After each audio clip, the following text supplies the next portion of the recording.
canal Alcançados para Alcançar. É um prazer estar aqui com vocês. Meu nome é Jacó, eu sou amazonense, moro aqui em Belo Horizonte. Sou amigo do Tairenda e Aline. Nós também somos companheiros aí da missão. A gente trabalha na mesma agência missionária, né, Jocum, Jovens com uma Missão, né, para quem não conhece. E eu tive o enorme prazer, né, de receber um convite, né, para estar compartilhando aqui com vocês sobre um assunto. E o que me foi sugerido é que eu falasse a respeito de salvação. Então é sobre isso que a gente vai conversar um pouquinho aqui. Eu gostaria que você começasse pensando numa coisa. Imagine que você está em casa, é uma casa muito boa, uma casa muito confortável, uma casa muito segura.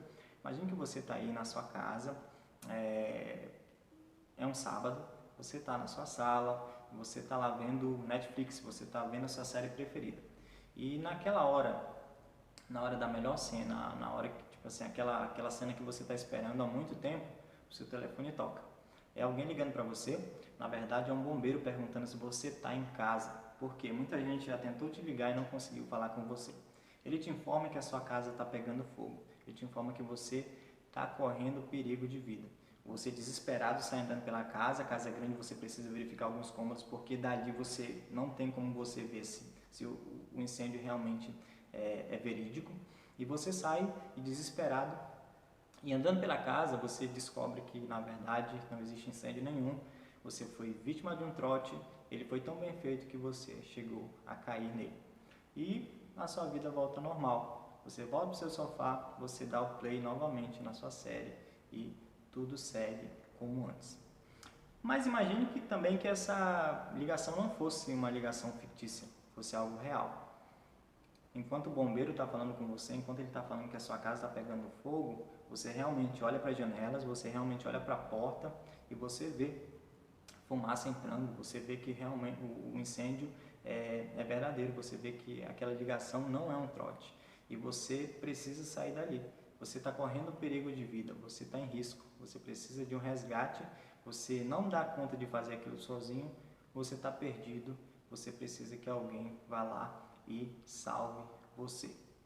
Por que eu estou começando com essa ilustração? Porque não faz sentido a gente falar sobre salvação se nós não falarmos primeiramente sobre perdição.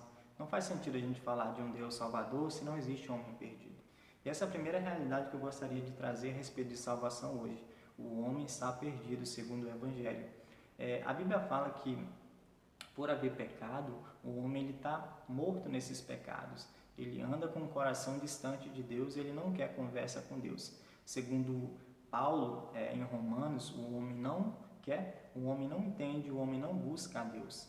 O coração dele é um coração que quer distância de Deus, o coração dele é um coração que não compreende a Deus, ele não consegue ver a sua própria realidade e a partir daí ele também não consegue ver que ele precisa de Deus.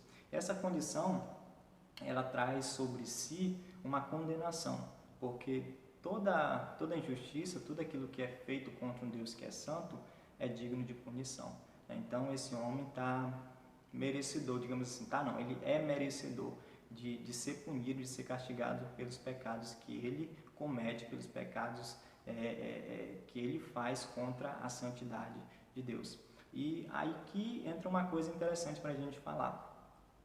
Geralmente, quando nós perguntamos das pessoas, nós compartilhamos para as pessoas sobre o Evangelho, elas às vezes têm uma visão assim que quando Deus nos salva, na verdade Ele nos salva de algo, Ele nos salva de Satanás. Elas pensam que Deus nos salva do inimigo, né? Elas acham que se elas morrerem e forem para o inferno, o inimigo vai estar lá cutucando elas com alguma coisa, né? Lá e tal, então lá elas vão pagar pelos pecados delas. É verdade que quem não for para o céu realmente vai para o inferno. Essa é uma dura realidade que o Evangelho nos traz. Mas lá não vai ter nenhum diabo cutucando ninguém, porque o próprio diabo também vai estar lá pagando pelas consequências do seu pecado também. Ele foi outro que desobedeceu a Deus, que não honrou a Deus, mas quis se pôr no lugar de Deus e assim recebeu, já está decretada a sua sentença. Na verdade, quem vai dar o salário do nosso pecado o próprio Deus. Deus é quem vai punir o nosso pecado de uma vez por todas. Se nós estamos sem Cristo, a Bíblia fala que nós estamos já sob a ira de Deus, a gente já está debaixo da ira de Deus. Então, a gente não deve amar ninguém a não ser a Deus. Foi contra Ele que a gente pecou e é para Ele que a gente deve prestar contas, né? Então, a gente está numa situação bem difícil, a gente está numa situação terrivelmente complicada, fora da graça dele. Quando você era pequeno, talvez você deve se lembrar que quando você fazia alguma coisa, né, e seu pai falava assim, olha, se você continuar fazendo isso aí, eu vou ter que disciplinar você. Ele não falava, se você continuar fazendo isso aí, eu vou chamar o vizinho para disciplinar você, né? Mas ele falava que ele mesmo ia fazer isso. Essa é a nossa relação com Deus, né? Como a nossa agressão é diretamente a santidade dele quando a gente peca, né? É essa ameaça que o Evangelho nos faz, é a ameaça de que nós vamos ter que lidar com a ira de um Deus santo.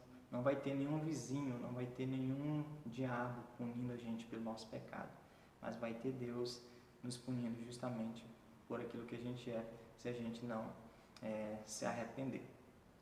Tá, a gente tem entendido que nós somos pecadores, a gente tem entendido que a gente tem uma dívida diante de Deus e quando Deus nos salva, Ele nos salva dele mesmo, Ele nos salva da própria condenação que Ele mesmo traz sobre o pecado. Mas de que forma que Ele faz isso? Tá. Deus, Ele é um Deus extremamente santo, extremamente justo, no mais alto grau que a gente possa imaginar e muito mais além disso, porque a gente não consegue ter uma dimensão clara e a gente não consegue medir o tamanho que é a santidade de Deus, a justiça de Deus. Então, quando Deus ele nos justifica, quando Deus olha para mim, me salva e fala assim, eu estou te salvando e eu estou te declarando justo, né? Deus ele precisa pagar um preço pelo meu pecado para Ele mesmo, né? O amor de Deus ele não está diferenciado da justiça dele, né? Deus ele não trata o pecado de uma maneira leviana. Ele não fala assim, não, tá tudo bem, eu sei que você errou, eu sei que, mas eu vou passar a mão aqui nas suas costas e tal, eu vou passar a mão aqui na sua cabeça. Deus não faz isso. É aí que entra Jesus Cristo. Jesus Cristo entra como um sacrifício que o próprio Deus dá. Da mesma forma que Jesus se dá, na verdade, é Deus também dando o próprio Jesus. Então, existe uma união digamos assim, de propósito, né? É um plano perfeito dentro da mente de Deus. É importante a gente pensar que não existe o Deus mau e o Jesus bom, né? Que nos livra da ira. Não, existe um Deus bom que nos dá o Jesus para que o nosso pecado seja satisfeito, para que o nosso pecado seja pago através do sangue dele.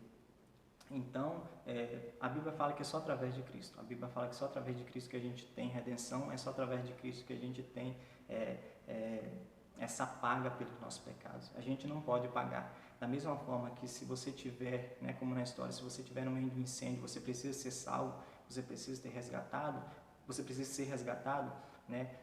Se você está sem Cristo, a sua casa está pegando fogo mesmo, né? Você está correndo risco realmente de morrer, de ser queimado junto com essa casa toda.